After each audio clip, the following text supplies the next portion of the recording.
Hola, ¿cómo están? El placer de saludarlos. Estamos presentando personalmente una nueva historia en nuestro living que queremos compartir con vos. Antes de presentarlo, quiero decirles que tenés que activar la campanilla de YouTube. Personalmente, nos ubicás allí, en Spotify también, en Instagram, en TikTok. Gracias por ese mundo que se abre cada programa y que tenemos una reacción constante, no solamente del país, sino también del mundo. Así que muchas gracias por ello y por seguirnos. El invitado de hoy, Luis, o el padre Luis Sassano, es un joven curita tucumano que encontró a través de las redes sociales un mundo para evangelizar. Sí, es un curita influencer o es un padre influencer. Podemos darle distintas definiciones. Hoy se ha sentado a charlar conmigo y nos contó sobre la crisis de la fe. Nos contó cuestiones de su vida muy personales, como cualquier ser humano, y que puede hablar con autoridad ante situaciones que en las redes sociales plantea sobre depresión, sobre ansiedad, que el mundo está sobre estos trastornos muy desesperanzados, y a través del mensaje en las plataformas digitales, como influencer les menciono, encontró una gran comunidad. Quiero que se queden con nosotros porque el padre Luis profundiza todavía más en algunas cuestiones de la iglesia. Así que están invitados. Quiero decirles que personalmente en las redes sociales y en las plataformas digitales nos pueden ver en distintos canales. Quédate con nosotros. Yo sé lo que te digo. Va a ser muy productivo. Incluso te puedes reunir con la familia para ver el programa de hoy. Hacemos la primera pausa y luego ya charlamos con el padre Luis Sassano.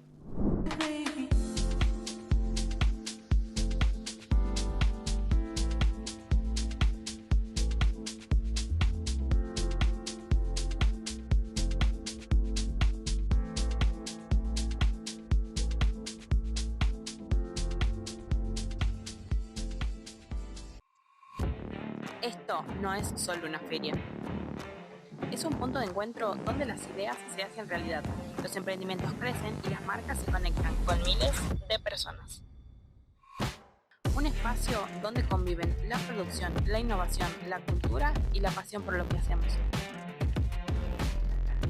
Así se vivió Expo Noa y este año vamos por más. Te esperamos del 21 al 25 de mayo aquí en el Parque Industrial de Famaillá. ¿Te lo vas a perder?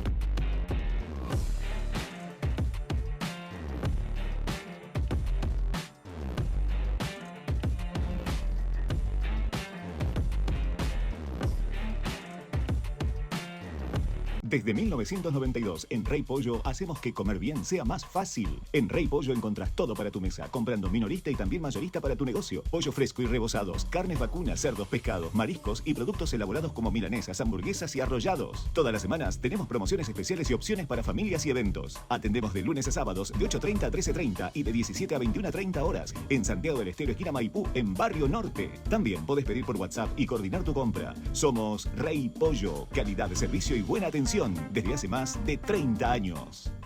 IMATEX, la mejor calidad en telas para confección de uniformes de instituciones escolares, para egresados y empresas, bordado y pintado sobre tela. IMATEX, ventas por mayor y menor. Tenemos la respuesta para su necesidad. Chacabuco 128, mensajes al 381-303-6954.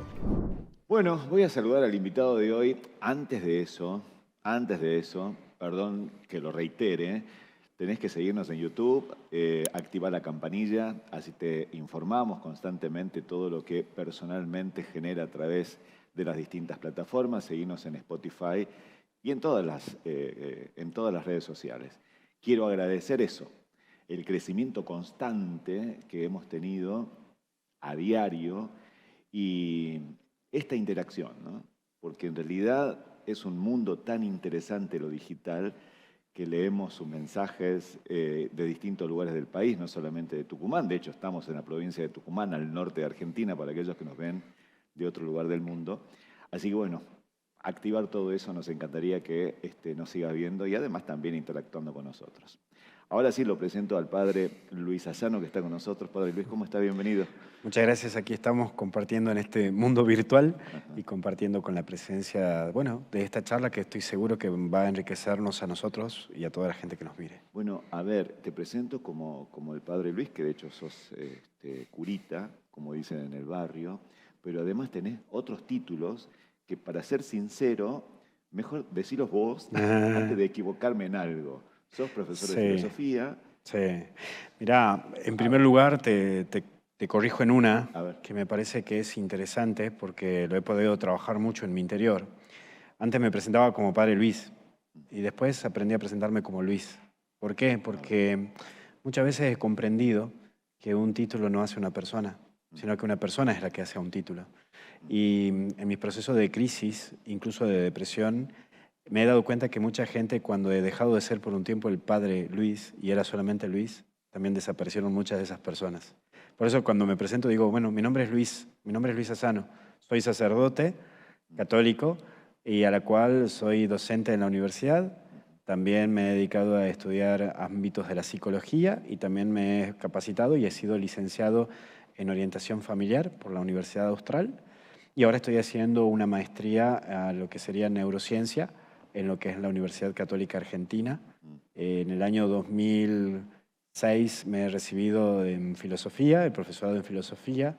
En el 2009 he comenzado el proceso del bachillerato en teología, recibiéndome en el bachillerato en el 2011. Y en el 2012 me ordené sacerdote, así que ahí empecé un proceso de mi vida interesante y eso es lo que me permite, aparte de ser cura, de ser docente en la universidad, en la UNSTA, también en la Universidad de FASTA, y también estoy en el colegio, en un colegio donde también doy clases y también ejerzo como capellán de allí. Para aclarar sobre este punto, muchos seguro que te conocen desde ya, pero para aquellos que han escuchado al padre Luis o a Luis, lo vieron en muchos de los casos a través de las redes sociales, porque es un influencer misionero y que ha crecido tu visibilidad a través de las redes sociales de una manera fantástica, ¿sí? Sí. Digo, antes de meternos en ese mundo, tanto de tu profesión, incluso también en lo que habitas, que es lo digital, primero contame un poco de vos. ¿Cuál era el color de la oveja de la familia? ¿Qué color era? Mirá, yo vengo de una familia a la cual tenía papá y mamá, a la cual soy el hijo más chico. Mi mamá me tuvo a mí a los 41 años. Así que soy el hijo de la vejez, el hijo de la noche de Malbec y el hijo que era el fibroma de la familia, a la cual mi hermano, cuando yo nací, mi hermano mayor tenía 17 años y mis hermanos mellizos tenían 16 años y de ahí vengo yo. Así que hay una gran diferencia. Y eso también es una implicancia de que no he tenido muchos vínculos con mis hermanos, porque después, imagínate que mi sobrino tiene 35 años, el más joven, y yo tengo 41, así que hay más corta diferencia allí. Y vivíamos en Tafí-Viejo y hasta mis 6 años, y después mi papá se traslada a vivir a San Miguel de Tucumán y nos lleva a todos. A la cual mi viejo trabajaba en el famoso mercado de Abasto, después Mercofrut. Y bueno, yo soy esa herencia. Una vez le pregunté, mamá, ¿yo he sido deseado? No. Y después la otra pregunta ¿son era... sinceros? Sí, son sinceros. Pero bueno, era hiperkinético, así que en Tafí Viejo a los 4 años me mandaron a hacer piano, iba a jugar al básquet, como bien sabes que en Tafí Viejo está la cultura del básquet bien presente. Claro. Y a jardincito desde los 4, desde los 3, porque el jardín me quedaba en diagonal a la casa y entonces mi mamá, como, bueno, estaba sola dentro de todo, me decía, este muchacho me tiene cansada del hiperkinético que es, así que me mandaba ahí.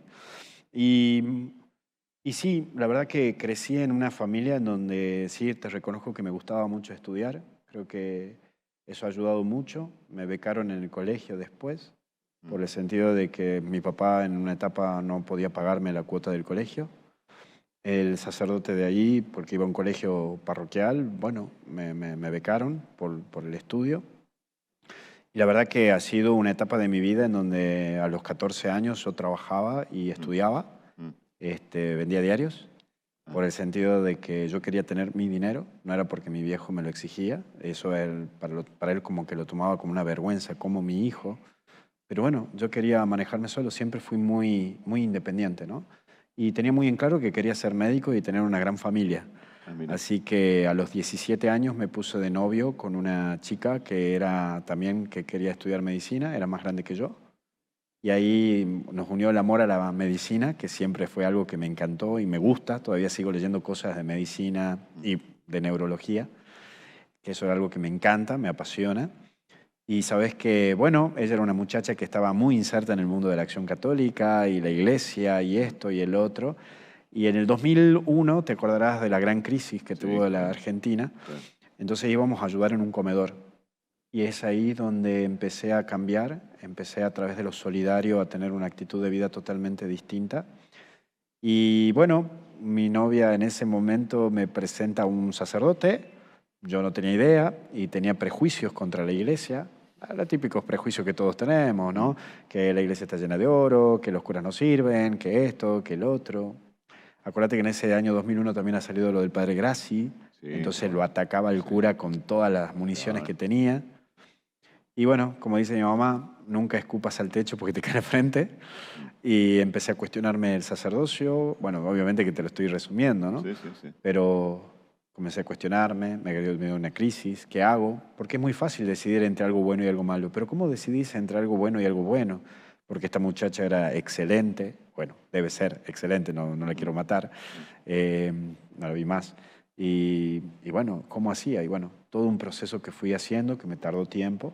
Y en el 2003 entro al seminario mayor de Tucumán para caminar o encaminarme a ser cura. ¿Cuántos años tenías ahí? 18 tirando para 19. 19. Sí, Dios mío.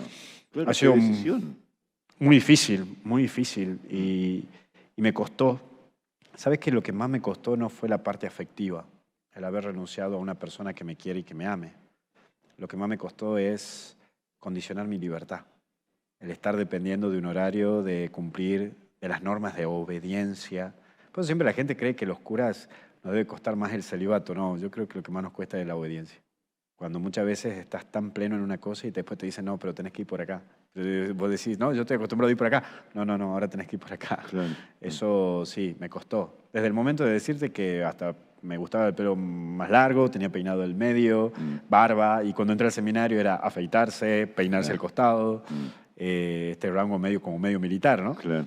Pero sí, ha sido todo un proceso y imagínate también que era el hijo más chico, el malcriado de mi mamá y que el hijo a los 18 años se vaya de la casa. Yo a los 18 me fui de mi casa, ¿no? Y no volví. Así. Ahora, como seminarista, ¿varias veces o no pensaste en volver a tu vida anterior, digamos? Muchas, y te voy a ser sincero, en mi proceso de seminarista y también en mi proceso de cura. E incluso hubo un tiempo, de 2016 al 2019, que dejé de ser cura. Dejé el sacerdocio, no sé si dice la palabra dejé, me tomé un stand-by. Es decir, acá paro, porque esto no sé si es lo mío o no me siento bien.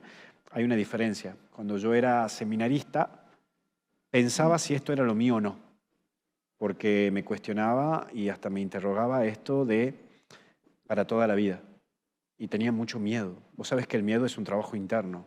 Porque el miedo es algo que es el conjunto de imaginación sumado a la angustia y sumado a la ansiedad. Ese combo es lo que produce el miedo. Por eso el miedo es un trabajo interno, ad intra. Es luchar contra tu imaginación, contra lo que te genera angustia y contra la ansiedad de lo que puede ser. Pero sin embargo, en mi proceso de cura, yo siempre hago una distinción entre mi crisis vocacional, entre lo que siento que Dios me llama a hacer, y la crisis institucional, cuando hay algo que de la institución no me agrada, no me ayuda, o hasta incluso no me siento en compatibilidad. Eso fue un trabajo que tuve que ir haciendo en mi vida, ¿no? Y que cuando era estudiante, seminarista, me costaba porque sentía que me pedían ser algo o alguien que yo no soy. Y eso es un trabajo interno que lo tuve que ir haciendo, ¿no? A ver, tengo 50.000 preguntas, sí, Luis. Sí. ¿Entiendes? Bueno, el temor y el miedo es humano, ¿no? No es lo mismo. ahí aclaro un poco, A ver. pero no quiero hacer tanto para dejarte expandir, pero el miedo es algo que te paraliza. En cambio, el temor es un respeto. Por eso Jesús dice, no tengan miedo. Mira, te pongo un ejemplo. A ver. Como yo te decía que era hiperkinético y era muy molesto y era muy tremendo cuando era niño, mi vieja, mi mamá, tenía una capacidad para mantenerme encerrado en la casa. ¿Y sabes cuál era? Porque claro, mi mamá tenía que ir a hacer las compras en Tafí Viejo y entonces, bueno, me dejaba encerrado porque estaba solo. Y obviamente que sabía que iba a hacer todas mis maldades, locuras y también mis investigaciones. Entonces mi mamá me decía, Luis, quédate en la pieza porque afuera están las gitanas y se llevan a los niños. Uy, Dios, claro. Entonces, el miedo paraliza, el miedo te encierra y el miedo te genera imaginación. Entonces, cuando yo escuchaba un ruido, quietito. ¿Por qué me quedaba quietito? Porque sabía en mi imaginación que estaban las gitanas. Hasta el día de hoy creo que le tengo miedo todavía, ¿no? Pero el miedo te genera una parálisis, que te genera un límite, te marca un límite, que muchas veces te da hasta miedo y no querés tener la intención de pasar o superar. Claro. El temor es un respeto. Por eso nosotros los católicos creemos en el temor de Dios. Yo te tengo un temor, Oscar, porque yo sé que sos una persona preparada y a la cual le entra un respeto hacia mi persona y actuaré con prudencia, no por un miedo, sino porque quiero sacar algo de que es un aprendizaje para mi vida. Claro. Buena diferencia, porque en realidad ese sentimiento, temor, miedo, como lo definas, me parece que todos lo tenemos mientras nosotros vamos eligiendo, creciendo, eligiendo lo que vamos a hacer, sea en la profesión que elijamos, el oficio que queramos, incluso en la construcción familiar. Sí. Imagínate cuando aparece un hijo, ¿no? Sí, el temor que te genera o el miedo que tenés por esas responsabilidades. O sea que, ¿qué quiero decir con esto? Que estabas dentro de un parámetro normal, ¿no? De los sentimientos de los seres humanos. Yo creo que he pasado los tres elementos de esta crisis, ¿no? Primero la crisis afectiva, cuando sentís este miedo en mi proceso de seminarista de sentirme solo. Esto de... Y aclaro, sentirme solo. No estar solo, no es lo mismo. Sí, no es lo mismo, sí, coincido. Y ahí sentía esto, ¿no? El miedo de sentirme solo, el sentimiento de angustia, de no compatibilizar con mis compañeros y sentir el miedo de no poder tener con quién compartir mis afectos. El segundo ha sido también el tema de lo material.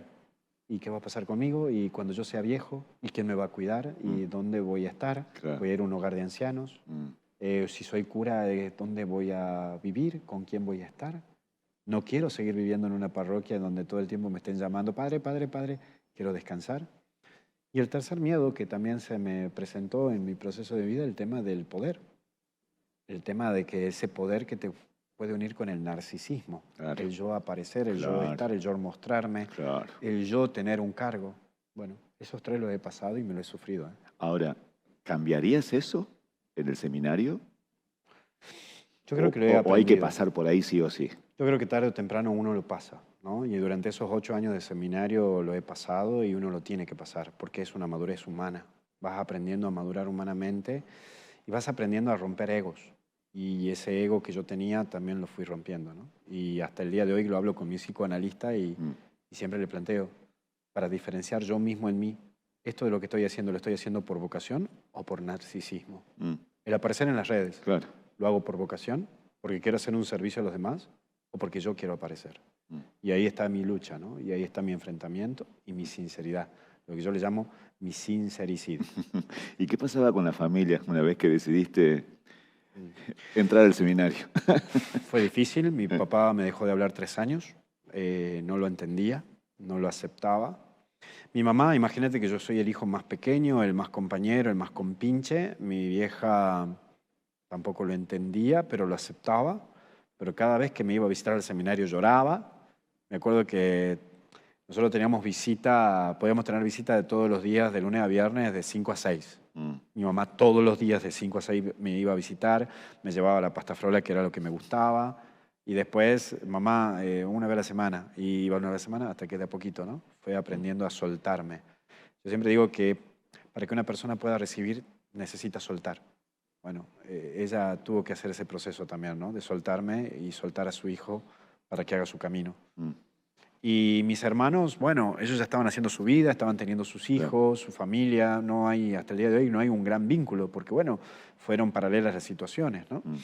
Pero mi papá sí, 3 años de dejarme de hablar porque no entendía esto. Discutíamos siempre, los domingos yo tenía los días de Franco, de 6 de la mañana hasta las 6 de la tarde, y cuando iba en el almuerzo siempre eran las peleas, ¿no? Y qué curioso, porque eran las peleas, y después de 3 años nos reconciliamos, y justo en ese año, después de 3 años que nos reconciliamos, mi hermana de sangre decide hacerse monja de clausura. Ah, mira, mira. Otra vez el enojo, la pelea. Y no entendía, ¿no? Porque obviamente que no vengo de una familia comprometida con el catolicismo, Claro. no vengo de una familia católica.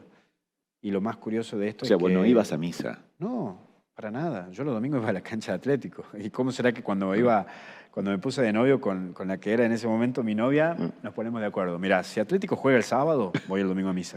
Y si el domingo juega Atlético, voy el sábado a misa. Claro, claro. Era el negociado. Claro. No se negocia. Y sin embargo, mirá las cosas de la vida, que con mi papá no nos llevábamos bien. Creo que era porque éramos símil en el carácter. Pero en el 2016, cuando me viene mi crisis, me voy a vivir a mi casa, nos hicimos muy compañeros con mi papá. Hasta tuve la dicha de que lo acompañé hasta el momento de su muerte.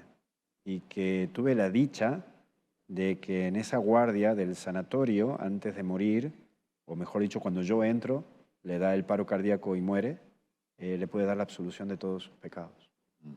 El ver eso, papá, te absuelvo de todos tus pecados, y sentir ha sido algo que ha marcado para mi vida. El hecho de que estabas ya unido a la religión, más allá de que te habías tomado ese tiempo, ¿entendías que la muerte, o la aceptabas a la muerte, que tenía que vivirla al lado de tu padre? Porque muchas veces, viste, cuando sucede una cosa de esa, una persona cercana, a la muerte no la acepta tan fácilmente, ¿no? Sí. Y siempre buscamos un apoyo espiritual, ¿no? Sí, sí, sí. Diego, ¿cómo viviste eso, ya que me das pie? Sí, no, la verdad que es curioso porque mi papá, lo uso en el tema de mi viejo, mi papá siempre le tenía miedo al estar internado, pasar tiempo internado, siempre me contaba eso. Yo le decía, papá, rezale a San José, que es el patrono de la Santa Muerte, para morir en paz. Y yo también le rezo, ¿no? Para morir rapidito y en paz, ¿no? Y se cumplió en él, porque la verdad que no estuvo ignorado. Llegó la guardia, se sentía mal, vino la ambulancia, se lo llevó la guardia, y entre control y control, chau, pum, ahí, al toque. Pero me cuestiona la muerte. Y sabes que después del 2019, es decir, cuando entrábamos en el mundo de la pandemia, yo me acuerdo que volvía de Estados Unidos, tenía que dar unas clases allá, y sentía todo esto del coronavirus. Pero yo decía, es que va a llegar aquí a la Argentina, no, sí, todo eso, ¿no? Sí, sí. Y después veía cómo se iba llegando a este mundo. Y aprendí a ver la vida de una manera distinta, ¿no? No la cuestiono la muerte. Al contrario, trato de vivir el día porque no sé en cuándo llegará, pero trato de vivir la vida porque sé que ya en algún momento llegará. Estoy más cerca del arpa que de la cuna. Así que por ese mismo motivo trato de vivir de la mejor manera. Y por eso siempre digo que de mis 14 años de cura, nunca he visto en una terapia intensiva un ateo. Nunca. Cada vez que voy a una terapia y voy vestido de cura, dicen, che, mirá, no soy católico ni creyente, pero tírame una bendición porque tengo miedo. Claro. Sí, por supuesto. Y también he podido tener la experiencia de ver gente que le di la absolución y se moría, ¿no? Entonces, ahí entra esta cuestión, ¿no? De la muerte y la vida. Y ¿sabes qué, Oscar? Si yo me llego a morir y me llego a encontrar con Dios, yo le haría esa pregunta. Me sentaría así como estamos sentados ahora y le diría, ¿por qué cuando estamos más cerca de la muerte queremos vivir más? ¿O por qué cuando estoy a punto de morir tengo ganas de vivir la vida? ¿O por qué cuando más grande me hago y más cerca de la muerte estoy, aprendo a valorar más cosas de la vida? Sí. Eso sí le preguntaría. Incluso se acercan más a la fe. Sí, también. Por algo, la gente grande, vos decís, ¿qué pasó, no? ¿Qué ha pasado que una persona que se sentía tan autosuficiente se siente dependiente de su fe en esta etapa de su vida? Claro. Y lo fue. Para mí, yo me cuestioné mucho también la fe. Incluso cuando hice mi trabajo de estudio en filosofía, lo hice desde Nietzsche, con su famosa frase Dios ha muerto. Sí. Y hay un libro de él que se llama El Pastor. Sí, Nietzsche, sí. Y la verdad que me cuestioné. Es impactante, sí. Me cuestioné muchísimo, ¿no? Y la verdad que incluso te cuento una pequeña infidencia mía. Mi psicóloga, mi psicoanalista, es atea, ¿no? Y hay muchas cosas que no entiende del ámbito de lo religioso, ¿no? Claro. Y que ella me plantea y me dice, ¿pero por qué? ¿No? Perdón que me vaya un poco, pero yo en el 2016 comienzo a trabajar en una empresa cuando dejo de ser sacerdote. Sí. Y me iba, la verdad, que muy bien, ¿no? Económicamente, trabajaba todo en el mundo del marketing, Claro. me pongo a estudiar más del tema de comunicación, de psicología, psicología y marketing, todas esas cosas. Y después en el 2019, cuando me llama el obispo Carlos y me dice, che, volvé. Yo digo, no sé si quiero volver. Claro. Pero probá, intentá, volvé. No sé, y estaba en ese tire y afloje. Y mi psicóloga me hizo esa pregunta, me dijo, pero ¿por qué si estás bien así? ¿No? Pero sentía algo que era este tema de la fe, que necesitaba resolverlo. Entonces en el 2019 comienzo de a poco, al estilo Luis Fonsi, despacito, Despacito. comienzo a volver, ¿no? Comienzo a volver con muchas luchas internas, ¿no? Y también de decir, me la voy a aguantar esto porque, imagínate, tenía mi departamento, tenía un buen sueldo, Claro. Estaba con un ritmo de vida bien. Claro. Volver a una parroquia, volver a manejar difícil, gente, claro. que depender de una limosna. ¿Qué hago? ¿No? Entonces, bueno, aquí estoy. Vos sabés que, así como me contaste que pasaste por una etapa depresiva, de ansiedades y todo lo demás, y con respecto a la crisis de la fe, yo lo veo con buenos ojos a eso. Sí. Mira, es más fácil de que una persona que piensa no crea, pero también es mejor que una persona que cree piense. Porque es producto de que esto que vos crees, claro, lo vas adentrando. Claro, o sea, la crisis en realidad del ser humano, ponerle crisis depresivas o lo que fuere, incluso de fe, si la superás, estás convencido de que querés vivir, de que querés tener mejor calidad, aferrarte a lo que elegiste. Eso es un pensamiento, ¿me equivoco en eso? No, incluso la misma religión católica en su catecismo dice, ¿no? Creo para entender y entiendo para creer. Y ahí entra lo de San Agustín. Señor que te conozca, Señor que me conozca. ¿Cómo llego a conocer más cosas de Dios? Conociéndome a mí. Y ahí entra lo que se denomina la introspección. Cuanto más me meto en mí, más puedo crecer en esta relación con Dios. Por eso hago la traducción de religión. Religión viene de la palabra griega religar. Volver a ligarme con lo divino, volver a relacionarme. Y es eso a lo que vino Jesús, a religarnos, no a reglamentarnos. Porque mucha gente ha aprendido de la religión como una reglamentación. Cumplir, cumplir, cumplir, cumplir, cumplir. Claro. Por eso yo lo llamo la religión del cumplimiento. Mitad que cumple y mitad que me miento. Ahora, me nace otra pregunta cuando hablamos de crisis de fe. Si vos, que elegiste este camino, tuviste crisis, ¿cómo no va a tener crisis un cristiano común, ¿no? El que eligió la religión, vaya a saber si por un vínculo familiar o por una elección en su momento? Y a eso quiero referirme y te quiero preguntar, ¿por qué hay tanta crisis de fe? ¿Qué ha ocurrido? ¿Qué ocurrió? ¿Por qué nos alejamos de nuestra fe? Más allá de que después volvemos cuando sentimos la muerte cerca, creo que quedamos de acuerdo en ese punto.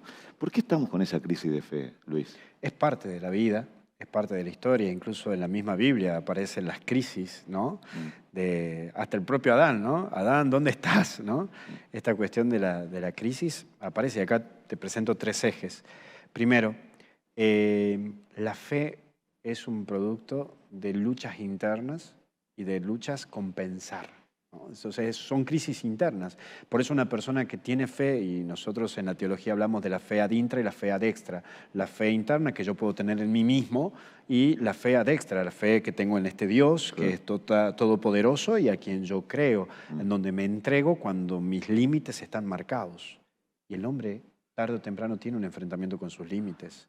Por eso lo que viven nuestros adolescentes, la autosuficiencia.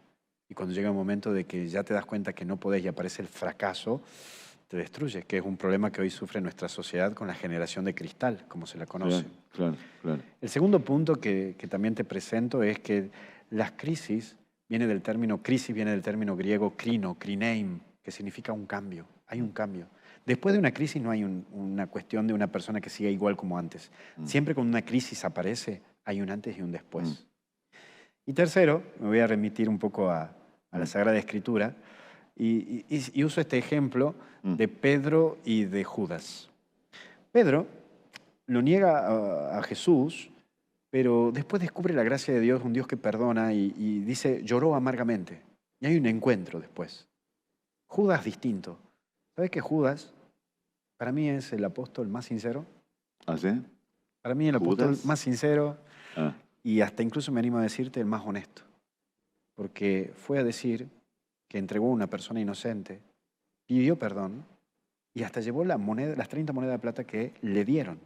Imagínate si hubiera sido un tucumano. Che, mil disculpas muchachos, pero me la he gastado la guita, la próxima le devuelvo. No. Claro. Llevó las 30 monedas. Claro. El único problema que tuvo Judas, o dos problemas que tuvo Judas, es que él era tan autosuficiente, tan estricto consigo mismo, que no se perdonó. Y cuando una persona es estricta consigo misma, autosuficiente, y asume un fracaso, no lo tolera. Claro. Y por el otro lado, el segundo error que cometió Judas, ¿sabes cuál fue? ¿Cuál fue? Judas no fue a pedirle perdón a Jesús. Judas fue a pedirle perdón a la institución. Y por ese mismo motivo no encontró el consuelo. Hay veces que nosotros buscamos un consuelo en una institución. Llámale catolicismo, judaísmo, evangelista. Muchas veces nos olvidamos de ir a buscar a Jesús. ¿No te parece que es poco dar una respuesta de que la religión es una cuestión de fe? ¿No suena poco esa respuesta? Porque cuando empezamos a preguntarnos si existe un Dios, ¿dónde está? No lo puedo ver, en tal cosa, encuentro una institución que es la iglesia, hay una persona que me habla, que es cerrado, etc. Y terminan diciendo, mirá, esto es una cuestión de fe. Sí. ¿Entendés? ¿No te parece que como respuesta es...? Es muy baja y por eso mismo existe la teología, el estudio de las cosas de Dios y hasta incluso la filosofía, ¿no? Por eso la teología se basa en dos filosofías, que es la filosofía aristotélica y platónica. Sí. Y por ese mismo motivo, mira qué curioso que en el 2021, en unos estudios que se empiezan a hacer, hay dos consumos fuertes en TikTok. A ver.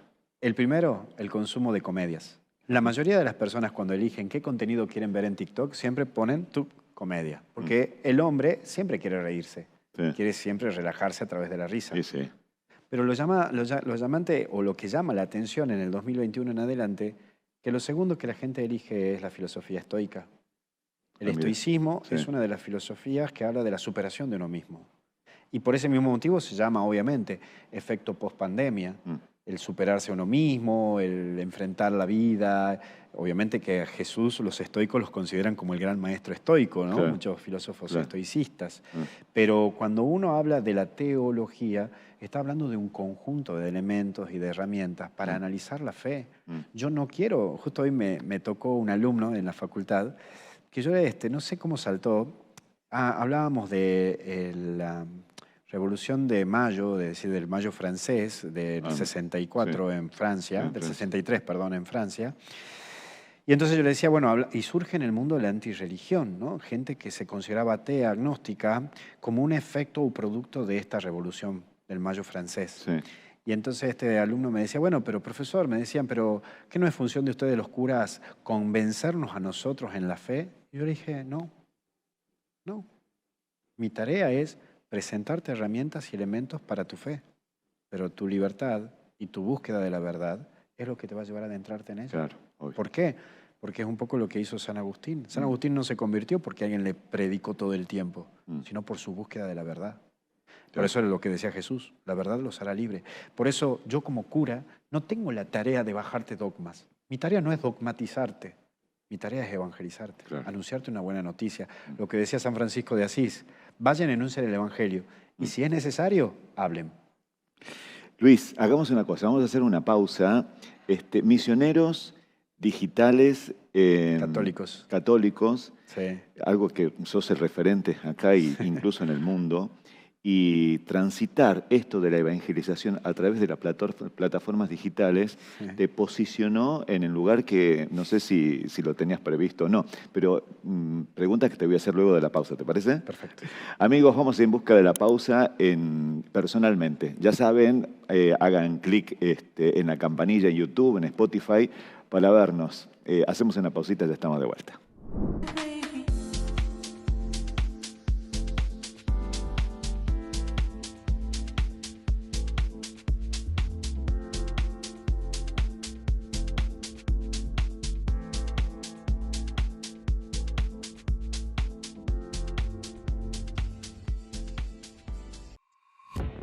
Esto no es solo una feria. Es un punto de encuentro donde las ideas se hacen realidad, los emprendimientos crecen y las marcas se conectan con miles de personas. Un espacio donde conviven la producción, la innovación, la cultura y la pasión por lo que hacemos. Así se vivió Expo Noa y este año vamos por más. Te esperamos del 21 al 25 de mayo aquí en el Parque Industrial de Famaillá. ¿Te lo vas a perder?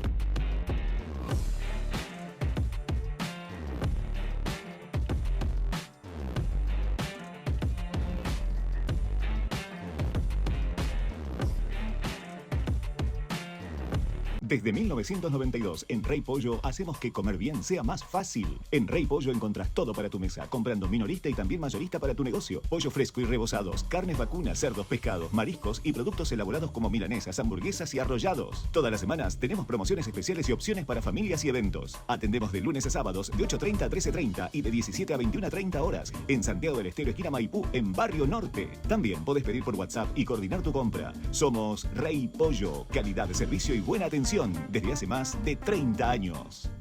IMATEX, la mejor calidad en telas para confección de uniformes de instituciones escolares, para egresados y empresas, bordado y pintado sobre tela. IMATEX, ventas por mayor y menor. Tenemos la respuesta para su necesidad. Chacabuco 128, mensajes al 381-303-6954. Estamos de vuelta.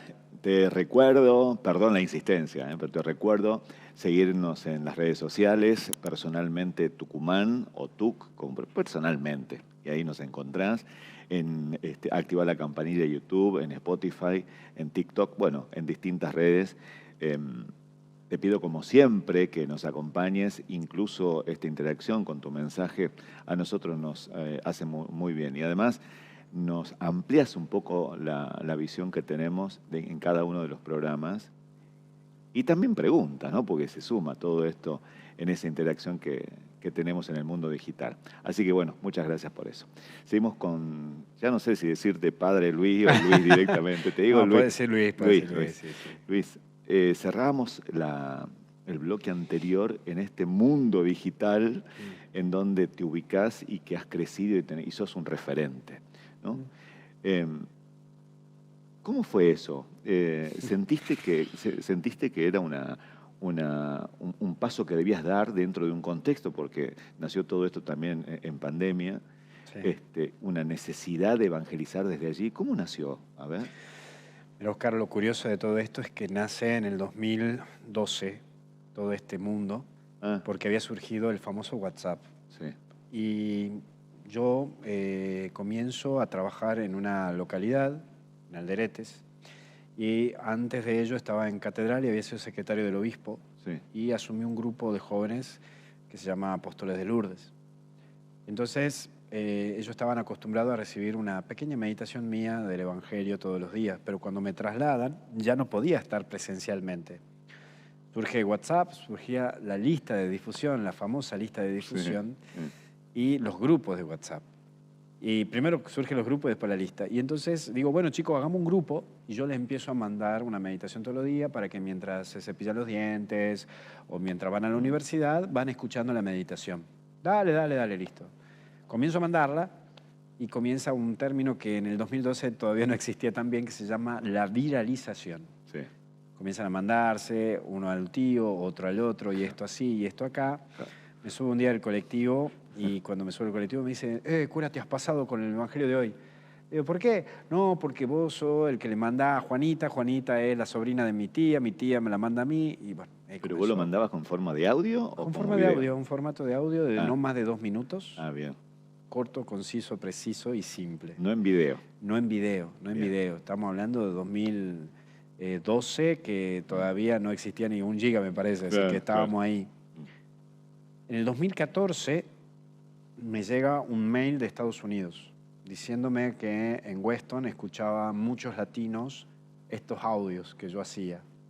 Después me llega de Dubái, que había una comunidad de católicos que no tienen misa una vez al año nada más, porque está prohibida la religión católica. Y por lo tanto, bueno, cuando el sacerdote llega a una casa, bueno, puede entrar a la misa, pero que todos los días escuchan los audios del Evangelio. Y así te podría contar de Japón, te podría contar de China, te podría contar incluso de Alemania, de Rusia. Bueno, se viralizó. Obviamente que, te voy a ser honesto, te voy a ser sincero, me trajo algunas complicaciones, porque era un pibe de 29 años, 28 años, que llegaba a todas partes del mundo. Creó la página web de Padre Luis Sassano. Tenía 2 millones de personas que adquirían. Entonces, veía que se me venía complicada la situación institucional. Claro. Institucional. Entonces, viendo eso, yo ya empecé a trabajar en Estados Unidos en el 2014. Entonces, daba charlas allá y hacía formación allá. Entonces, creó Misioneros Digitales Católicos en Estados Unidos. Estoy hablando 2016. 2015. Cuando creamos eso, pongo un laico, una persona que no sea sacerdote, para que comencemos a armar, porque digo, si me disparan a mí, esto cae, entonces para que no caiga, que esto siga incluso ante mi ausencia. Claro. Y entonces, bueno, vino una gran crisis. Bueno, mis autoridades no aceptaban esto, decían que era una locura, que era narcisismo, que quería estar en la cresta de la orla. Mis pares, curas que decían, este porque se quiere hacer famoso, o este porque quiere aparecer. Dios mío. Lo típico que podríamos comprender de todo este mundo, ¿no? Y entonces ya estaba crucificado, ¿no? Incluso esto de cómo vas a aparecer en las redes, hasta alguno me decía, ¿cómo vas a actuar en las redes si las redes son el espíritu del diablo? Sí, wow, ¿qué pasa acá? Pero ¿por qué te viralizaste? ¿Por qué crees que te viralizaste? Mirá lo curioso, que hasta el año 2017 no sabían quién era el Padre Luis, es decir, no veían esta cara, solamente audios. Que cuando me tocaba dar charlas afuera, me decían, ¿ustedes? Sí, y tenía que decir Mateo 5 del 1 al 8, como comienzan los audios. Claro. O decir, hasta el cielo no paramos, porque no creían, porque eran audios, no eran mi rostro. Hasta muchos creían que yo era una persona mayor, un cura grande, viejo, ¿no? Y me hice viralizado, ¿por qué te lo podría decir? Porque era un mensaje concreto, conciso, simple, cotidiano, hablar desde lo cotidiano, y que no dure más de 3 minutos. Eso la gente lo valoraba. En el año 2016, casi que tenía como la guillotina de mis autoridades acá. Claro. Me toca un viaje a Roma. Y cuando voy, en ese momento, Monseñor Karcher, que era uno de los secretarios del Papa Francisco, me presenta a Francisco. Y Francisco tiene 2 actitudes que no me lo voy a olvidar. Me bendice mi celular, claro, como un gesto Claro, tremendo gesto. De gesto de que siga con esto. Claro. Y me abraza. Me da un abrazo. Me dice, no bajes los brazos, está ahí adelante. Estás unos pasos más adelante de la iglesia, pero ya vamos a llegar. Y claro, te estoy hablando de 2016. En el 2020, ahí cambia la cuestión. Porque en el 2020 ya aparece mi rostro, comienzo a hacer videos, aparecen los Reels, comienza a aparecer TikTok, comienza a aparecer el mundo de los vivos de Instagram, y entonces ahí comienza a aparecer la fuerza de que el Padre Luis ya es conocido, ya aparece, y ya no tan solo habla en audios. Por eso hasta me animo a decirte que tengo 3 tipos de público. El de los audios, que todavía sigue escuchando, que estoy hablándote de un público más grande. El de los Reels, que en el Instagram y en el TikTok aparezco, y en donde sigue un público más juvenil o hasta incluso millennials. Sí. Y por el otro lado aparezco en el mundo del Facebook, donde aparece la gente que tiene entre 40 a 60 años y que quiere no tan solo escucharme, sino leerme. Entonces, es como que me tuve que adecuar a los distintos tipos de públicos que las redes sociales me empezaron a presentar. ¿Cuántos seguidores tenés en todas tus redes? En la página web tenemos aproximadamente 7 millones de personas adheridas, la cual está suscripta a la página web. En el Instagram, en total son más de 300.000, y en el Facebook ya 2 millones y algo aproximadamente. Sí. Lo más curioso es que la mayor cantidad de seguidores que tengo no es Argentina. México. México. Segundo lugar, Estados Unidos. tercer lugar España, cuarto lugar Paraguay, quinto lugar Argentina. Es llamativo y extraño. Ahora, cuando tus pares, me quedé con eso, ¿no? Cuando tus pares rechazaban, ¿no? Sí. Y te llevaban al plano de querer tener otro tipo de repercusión, envanecerte, narcisismo, llámelo como se llama. ¿No se estaban dando cuenta de que estaba generando un cambio y que ellos, evidentemente, hablaban de ellos, ¿no? De que ellos tenían la presión también de cambiar a un nuevo plano que vos le ofrecías? No lo veían venir. Acuérdate que Francisco es el primer papa que aparece en una plataforma. Entonces, Claro. que da una charla en una plataforma, ¿no? En Star Más, hace unos 2 años atrás. Pero no se lo veían venir, no lo entendían tampoco, porque obviamente que el meterte en el mundo de las redes sociales no es hablar en una televisión y no es hablar en un púlpito, es hablar de algo directo, concreto, conciso, en donde si hablas más de 20 minutos la gente se aburre, en donde estamos hablando de un mundo en donde la gente te elige y no vos elegís.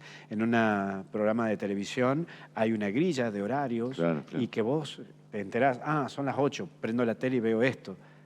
En el mundo de las plataformas, YouTube, todo eso, yo pongo en buscador una palabra y lo encuentro.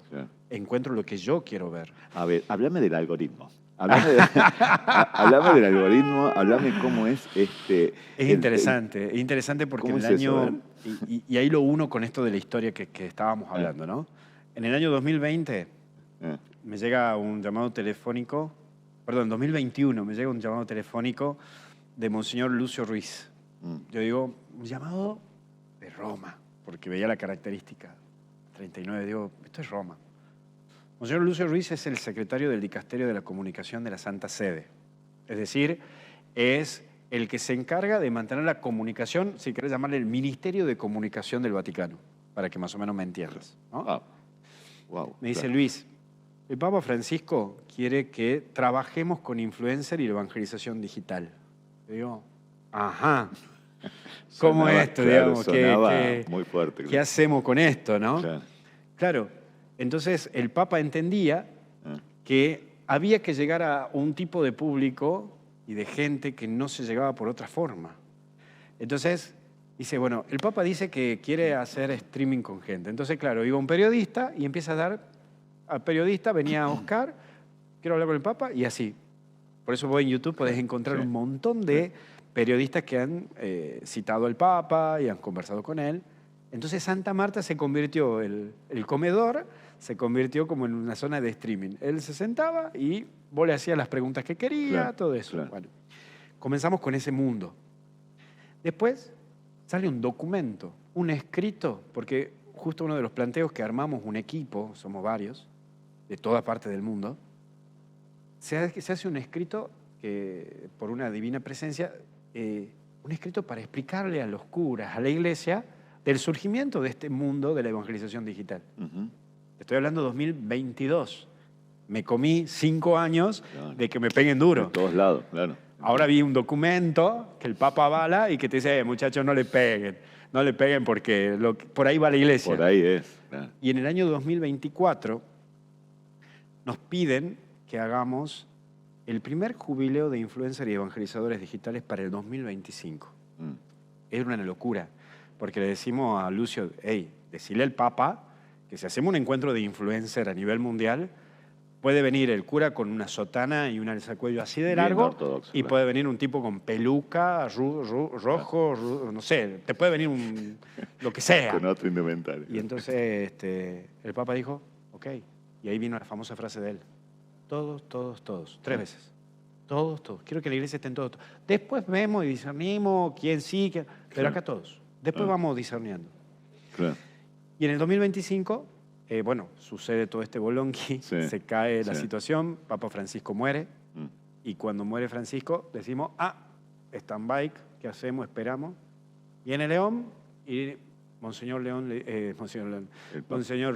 Lucio Ruiz le dice, ¿qué hacemos? Esta era la propuesta de Francisco. Digan, hagan, claro. Listo, vamos, lo hacemos. Y cuando lo hacemos, nos dicen, bueno, pero ¿qué formación le damos a los futuros, ¿no? A los influencers y todo eso? ¿Qué formación, cómo lo atrapamos? El algoritmo.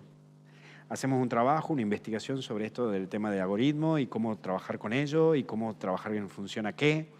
Bueno, y entonces el Papa nos recibe el año pasado, el Papa León nos recibe el año pasado, él nos da un discurso, nos da una charla y justamente acentúa sobre esto, ¿no? Que el algoritmo no sea el que decida por vos. Y ahí te paso los 3 tips del algoritmo. A ver. El algoritmo, en primer punto, analiza tu visión y tu interés. El segundo punto es, como todo mundo sabe, el celular escucha, es decir, no se detiene nunca. Sí. Por lo tanto, con inteligencia artificial discierne cuál es tu necesidad. Por eso vos mismo, capaz que estamos hablando en este momento y dentro de un rato cuando entres a TikTok, puedo aparecerte yo, puede aparecerte el Papa León y todo para que el algoritmo identifique por dónde va tu interés. Claro, claro.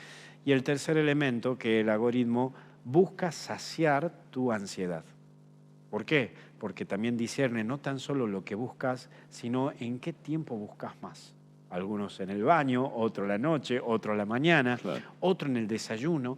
Y por ese mismo motivo, en el estudio de ello, también ahí yo aprovecho a discernir. Por ejemplo, algún cura alguna vez me criticó y me dijo, che, Luis, pero mostrate como cura. ¿Por qué en los Reels, cuando apareces con una gorrita, haciendo gimnasia, bien fitness? Y le digo, pará, porque mi objetivo, nosotros en el mundo de las redes tenemos 3 tipos de públicos. El que está, el que estuvo y el que nunca estuvo. El que está es el católico que busca más cosas católicas. El que estuvo es que alguna vez estuvo en el catolicismo y algo le llamó la atención y bueno, busca. Y el que nunca estuvo, no le interesa. A ese quiero llegar. Entonces, cuando hago los Reels de todos los días, estudié el algoritmo, en mi caso, lo que te da el Analytics de Google, y entonces estudié 3 cosas. Que cuando yo aparezco con camiseta, incluso con la camiseta de Atlético, por ejemplo, aparezco, qué sé yo, caminando, y hablo de la vida, hablo de tu vida, de tu historia, de que podés salir adelante, lo hablo con un término, un tinte más filosofía estoica, por ahí lo planteo por ahí, llego a un público, el algoritmo lleva a un público que está buscando una saciedad en su vida afectiva o en una crisis que está teniendo una persona. Segundo, que me di cuenta que si yo subo entre las 6 y 8 y 45 de la mañana, tengo un público que más llego que cuando publico al mediodía. Porque la mayor cantidad de consumo de TikTok es entre las 7 a 8 y media de la mañana y entre las 10 y 12 de la noche. Es el máximo consumo cuando la gente desayuna o cuando está yendo a su trabajo o cuando está a la noche relajado. Pero lo curioso es que YouTube es más consumido por las noches que por la mañana. En YouTube. YouTube por la noche que por la mañana. Y el tercer elemento que vi es que cuando aparezco vestido de cura, llego a un público que es más del ámbito del catolicismo. Entonces el algoritmo lleva a la persona que el algoritmo ya sabe que le gusta consumir cosas del catolicismo. ¿Y las estadísticas también te dan datos precisos sobre el mensaje que más se consume? Sí. La estadística última de lo que es el ChatGPT, el ChatGPT lanza podría decirte, un analytic a nivel mensual, en donde por lo menos entre lo que fue octubre y noviembre del año pasado surgió mucho el tema de la depresión. Lo curioso que entre enero y febrero de este año surgió mucho el tema de la ansiedad. Enero y febrero. Enero y febrero de este año surgió mucho del tema de la ansiedad. Obviamente que estamos en inicios de abril, todavía no salió de lo de marzo, pero está entre ese paréntesis lo que más está en consumo de la gente. Claro, mucha gente a través del ChatGPT consulta, me siento mal, me siento triste, ¿qué puedo hacer? O qué película puedo ver para levantar mi autoestima, o cómo sentirme mejor, qué música escuchar. Y entonces el ChatGPT con el tema de la inteligencia artificial hace una alusión al algoritmo y el algoritmo colabora con lo que el ChatGPT te ha presentado. Significa que ustedes también amoldan el mensaje por esos datos, esa estadística. Exactamente. Entonces, vos sos el producto de todo un mundo de algoritmo y ChatGPT con inteligencia artificial. Vos sos el producto. Entonces, yo tengo que estudiar qué es lo que hoy el mundo, la sociedad está más carenciado o necesitado. Por eso yo siempre digo, uno podrá tener dones, pero debe profundizarlo. ¿Y cómo lo profundiza? Estudiando. ¿Sí? Vos podrás ser un gran cantante, pero si no estudias canto, perdiste. Vos sabés que estuvieron sentados allí donde estás vos muchos influencers tucumanos, que eso es su ámbito de trabajo, ¿no? La monetización de su trabajo. Cuando más seguidores tienen, mejor todavía. ¿Cómo lo trabajan ustedes a eso? Bueno, nosotros somos medio tontos en eso todavía, ¿no? A ver, ¿cómo? Porque, mira, te pongo un ejemplo de misioneros digitales católicos. Muchas empresas nos piden que auspiciemos o trabajemos en conjunto. Y sí, con esa cantidad de seguidores. Exactamente.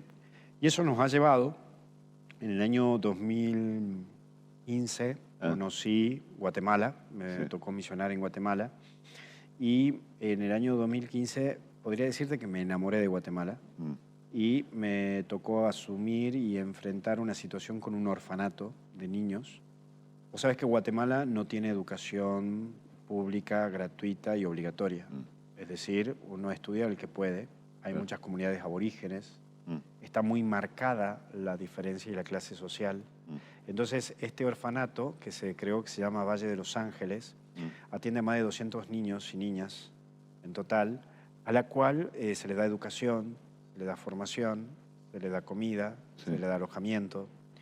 Entonces, todo lo que entra a Misioneros Digitales por vía YouTube, propagandas, todo lo que entra en ese mundo de lo virtual, lo destinamos para ayudar a estos niños. Bien. Entonces, hacemos esta obra de caridad. En algún momento también hemos colaborado con la parroquia o con la diócesis para dar fortalecimiento en ello. Ahora, sí trato de cuidar un poco mi imagen, entonces no aparezco como un influencer que hace propaganda o que va a algún local y haga propaganda pero, por ejemplo, en YouTube, entre paso y paso puede aparecer una propaganda de con quien hicimos convenio. En la página web aparecen propagandas dentro de la página con quienes hacemos convenios. Entonces, como que lo manejamos. Y como Misioneros Digitales tiene su fundación sin fines de lucros en Estados Unidos, está registrado en Estados Unidos, cumple con la política de los Estados Unidos. Entonces, por ese mismo motivo, hay ciertas normas y reglas que se cumplen. Por ejemplo, tipo de propagandas, formato y hasta incluso mi imagen, ¿no? Vos sabés que en Estados Unidos es muy fuerte el tema de la imagen, que hasta incluso si aparezco, no sé, en un canal de televisión, el canal de televisión no puede publicar mi imagen hasta que yo no firme que pueda. Claro. ¿Te fijas en las cantidades de reproducciones que tiene? A ver, los influencers, cuando charlé acá, me decían que ellos están midiendo la cantidad de reproducciones, la métrica que tienen. Digo, ¿vos lo medís a eso o no? No, los voluntarios sí. Los voluntarios sí lo miden, porque obviamente que esto lo usamos como una evangelización y también lo buscamos de hacer de una manera más prolija, más inteligente y más profesional posible. Pero yo particularmente no, porque también hasta incluso me da un poco de miedo de caer en esto de hacer cosas para adquirir. Y yo estoy acá de hacer cosas para dar, ¿no? Entonces, es que ahí está también un poco la discusión, ¿no? Sí. Ahí está un poco la discusión. O sea, vos decís, en 30 segundos tengo que dejar un mensaje, ese mensaje tiene que ser de impacto. O sea, eso es una métrica lógica de la digitalización. Totalmente. Vos sabés que no sé si sabías que el coeficiente o la captación de una atención de una persona ha cambiado. Nuestra generación, existen 4 tipos de generaciones hoy marcadas por el mundo de la psicología y de la sociología. Los baby boomers, los que están entre la década del 60-70, generación X, 80-70, millennials, 90-2000, centennials, 2010 en adelante. ¿no? Entonces, generación baby boomers, la captación era de 30 minutos. Por eso tu maestra te daba el recreo después de 30 minutos para que descanse tu mente, porque hoy la captación es de 9 segundos. Por eso, 9 segundos. Por eso un historial es de 1 minuto. Yo en 1 minuto tengo que provocar que vos adquieras el producto que te estoy ofreciendo. Obvio. Bien. Ahora bien, yo en una homilía, es distinto si la predico la homilía en misa que si la predico en una misa que la estoy transmitiendo por vía YouTube. Porque si hago una misa, esa homilía puedo tardar 15 minutos. Pero si la hago a la misa en YouTube o transmisión vía YouTube, que la hago yo todos los días a las 8 de la mañana, la homilía no me dura más de 20 segundos. En 20 segundos te tengo que dejar el mensaje concreto y conciso y preciso. A la cual, en misa, estoy teniendo en la misa de 20 horas en mi parroquia, San José Obrero, ponele, voy a usar lunes a viernes, que es la menos cantidad de gente que va. Capaz que en misa del martes puedo tener 80 personas en misa. Claro. A las 8 de la noche. Estoy poniendo, no el domingo porque sabemos que es multitudinario, te estoy poniendo en el YouTube Claro. Tengo en vivo misa todos los días a las 8 de la mañana. No bajo de 1000. Es muchísimo. Es decir, claro, es una locura para ¿qué iglesia tiene todos los días 1000 personas Claro, en el mundo físico? ¿No? Claro, no existe. Bueno, claro. Entonces, también, ahora, es un desafío de la Iglesia Católica generar comunidad. ¿Por qué? Porque podemos provocar el producto de la pospandemia, que la gente diga, no, yo vivo mi espiritualidad, yo pongo la misa en YouTube, cumplo con la misa el domingo, yo lo rezo aquí en mi casita y estoy bien. No, Claro. tenemos que generar comunidad. Viste que en la reforma laboral, tan discutida reforma laboral, bueno, hay algunas cosas que se están modificando con respecto al trabajador. Entre ellos es que tenés que producir. Totalmente. Tenés que producir, tenés que vender el producto. O sea, ya no es entrar a tu hora de trabajo y si entró un cliente, entró, y si no entró, no entró. Ahora vos tenés que generar a través de tu tarea, de las redes sociales y demás, hay que vender, no hay que producir. Digo, los nuevos curas Sí. ya deben cumplir esa función, ya tienen que transitar por ese mundo digital. ¿Es una herramienta más? ¿Pueden no hacerlo? ¿Cómo está planteado eso? Es un tema que lo estamos tratando, que justamente hace 2 semanas tuvimos una reunión con Monseñor Lucio Ruiz, que es el secretario del Dicasterio de Comunicación de la Santa Sede, y el tema es, ¿cómo hacemos para entrar a los seminarios y en la formación al sacerdocio que tengan, no sé si decirte una materia, un seminario? ¿Cómo evangelizar en las redes sociales? Claro. Todavía no existe, todavía no está. Me animo a decirte que en ninguna parte del mundo todavía existe el estudio de marketing digital para que un futuro sacerdote pueda usar una cámara y qué tipo de cámara. Porque, por ejemplo, en Misioneros Digitales compramos cámaras, vemos esto, todo eso. Ahora decime, ¿qué parroquia de Tucumán compró cámaras de buena calidad para un streaming o una transmisión bien en lo que es propiamente una misa o un streaming? De sentarla a doña Jovita y decirle, doña Jovita, hablemos de la vida. Claro. Bueno, eso es un tema que todavía lo seguimos trabajando. ¿Querés que te diga como lo que vi de vos cuando te pregunté de eso? Que estás totalmente desesperanzado. Que no lo ves como posible, más o menos. Todavía no. Aquí en Tucumán y en Argentina me animo a decirte que todavía no. Sí me animo a decirte que lo vi en Estados Unidos. En Estados Unidos los vi, en España también lo vi, que hasta incluso existe lo que se llama el efecto Hakuna, es grupo Hakuna o Hakuna Group Music, que ha empezado a hacer una revolución en España. ¿Por qué? Porque evangelizan a través de las redes sociales y la música basada con los sentimientos. Claro. Entonces, ahí entra mi esperanza. Pero aquí en Argentina todavía te digo que estamos ahí remándola, que bueno, la verdad que el ENED, Encuentro Nacional de Evangelizadores Digitales, hemos comenzado en el 2021, lo hemos juntado Pablo Martínez, que es un cantante católico, Jorge Reinaldo, que es un tiktoker loco, que él es capaz de usar pelucas, todo eso. Yo, los tres hemos comenzado esto de la evangelización digital, el encuentro nacional, lo hicimos en Buenos Aires, y juntamos a todos sacerdotes, laicos, todo eso. El 80% era laico. Es decir, no eran curas. 20% nada más era cura. Bien. Veremos. Luis, estamos llegando al final ya de esta charla, la verdad que es fantástica, me encantó, riquísimo todo lo que decís. Me quedan 2 preguntas y probablemente sean unas separadas de otras, que no tengan la misma línea, pero te las quiero hacer. Hay muchos potenciales curas, o mejor dicho, hay muchos alumnos que entran al seminario comparando en otras épocas.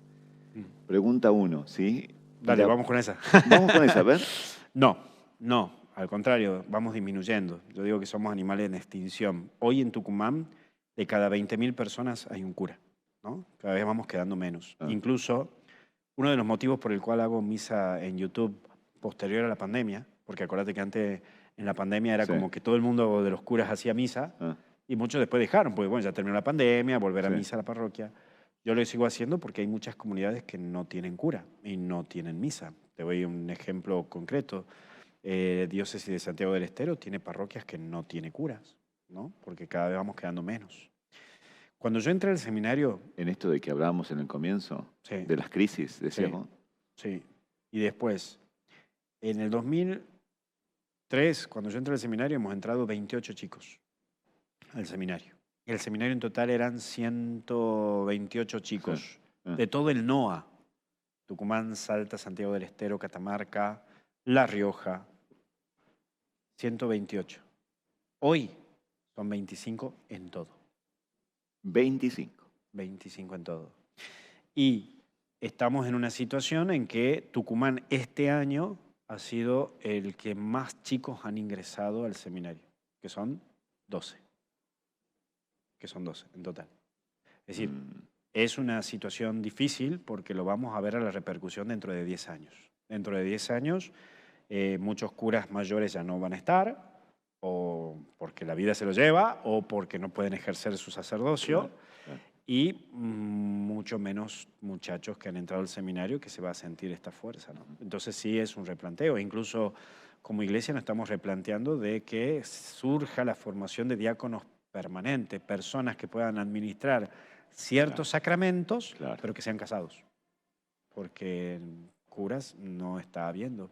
Patagonia, estamos complicados, no hay curas. Entonces, don Pepe o don Oscar, casado, porque para ser diácono permanente tenés que tener 10 años de casado y autorización de la esposa, se lo ordena de diácono y él es el que va a bautizar, va a casar y se acerca al cura más cercano para que le dé hostias consagradas y va a dar la Eucaristía a la gente, porque no hay sacerdote. El obispo el Jueves Santo nos volvió a insistir. Muchachos, hay obispos del sur de Argentina que están pidiendo curas. Si alguno quiere ir, me avisa para que mandemos tucumanos para allá, porque no hay. Pero acá también estamos complicados. Somos muy pocas parroquias donde hay 2 curas. Antes era normal ver 3 curas, 4 curas en una parroquia. Hoy vamos a llegar a la situación de que va a haber un cura en cada parroquia. Mi parroquia. Permitime que te pida un porqué más sobre eso. Además de la crisis de fe, incluso, dame un porqué más hay pocos curas. Yo creo que somos hijos de esta época. Es decir, no tan solo hay pocos curas, hay pocos matrimonios. Muy poca gente quiere un compromiso para toda la vida, ¿no? Entonces, yo creo que también está apareciendo esto, el miedo al todo para toda la vida. Creo que hoy muchos, y aquí te paso otro dato, muchos jóvenes hoy no tienen una visión de querer consagrar su vida o casarse. Y te paso otro dato, los que van entrando al seminario desde el año 2010 para acá, el 78% son personas mayores de 30. Es decir, hoy no te está entrando al seminario un muchachito de 18 que terminó la secundaria y que te entra. Hoy te está entrando un tipo que es médico, que es abogado, que es periodista y que ha decidido entrar con sus 40, 42. Entonces, hasta el mes pasado, yo estoy en el Consejo Presbiteral, en el consejo donde el obispo nos comenta cosas y hablamos, y dentro del consejo hemos hablado, muchachos, ¿seguimos el seminario como venía siendo hasta hace años atrás? ¿Por qué? Porque los que están entrando ya tienen más de 30. Claro. Ya no es lo mismo de juntar muchachos de 18 a 25. Ya hay cosas que un vago de 30 no se la va a bancar, que el tipo este sí se la bancaba. Entonces, hoy hay un replanteo. Yo en Estados Unidos este año conocí a George, que es un muchacho que era casado, le dieron la nulidad matrimonial y hoy es sacerdote. Pero entró a los 42 años. Entonces, hay un planteo de decir, estamos, como también pasa en el matrimonio. En el matrimonio, hace tiempo, y me animo a decirte, hace más de 4 años, que no caso a alguien que es menor de 28 años. La mayoría de los que estoy casando, más de 30. Así que sí es un punto que se llama. Por último, Luis, ¿qué cambiarías? Todo. Todo. O sea, sobre todo lo que hemos hablado, ¿qué cambiarías en la iglesia? No sé tampoco si tengo la autoridad para cambiar. No, bueno, pero no logro sí me cambiar interesa. yo todavía. No es que vos los puedas cambiar, sino Imaginemos. ¿qué cambiarías? Claro, dentro del mundo imaginario, ¿qué cambiarías? Bueno, yo creo que Francisco ha cambiado un montón de cosas que me hubiera gustado a mí también cambiar, ¿no? Yo creo que mayormente la accesibilidad y evitar más la burocracia, ¿no? Algunas cosas que todavía siguen un aspecto más burocrático, lo haría mucho más accesible, ¿no? Más cercano y más misericordiosos, ¿no? Creo que muchas veces, yo siempre digo que soy un fariseo en recuperación, ¿no? Porque es como que todavía seguimos en este ámbito nos hemos olvidado de la persona. Hay veces que estamos tan atentos al ritualismo y al mero cumplimiento que nos olvidamos de la persona, ¿no? Y creo que eso un poco Francisco nos enseñó. Vean caso por caso, ¿no? Como ¿El celibato? Mirá, el celibato yo creo que eso en algún momento puede llegar a tocarse, como el Papa Francisco lo tocó. Incluso vos sabés que la Iglesia al celibato es una ley religiosa, es una ley canónica, no es una ley que puso Jesucristo, ¿no? Por lo tanto, así como lo puso la Iglesia en el concilio de Florencia, lo puede sacar en otro concilio, no afectaría. Incluso en la Iglesia oriental puede el sacerdote casarse y también tienen crisis sacerdotal. O sea que no es un punto... el Papa Francisco en algún momento planteó diciendo, bueno, capaz que en algún momento sea opcional u optativo. Sí, puede ser, ¿no?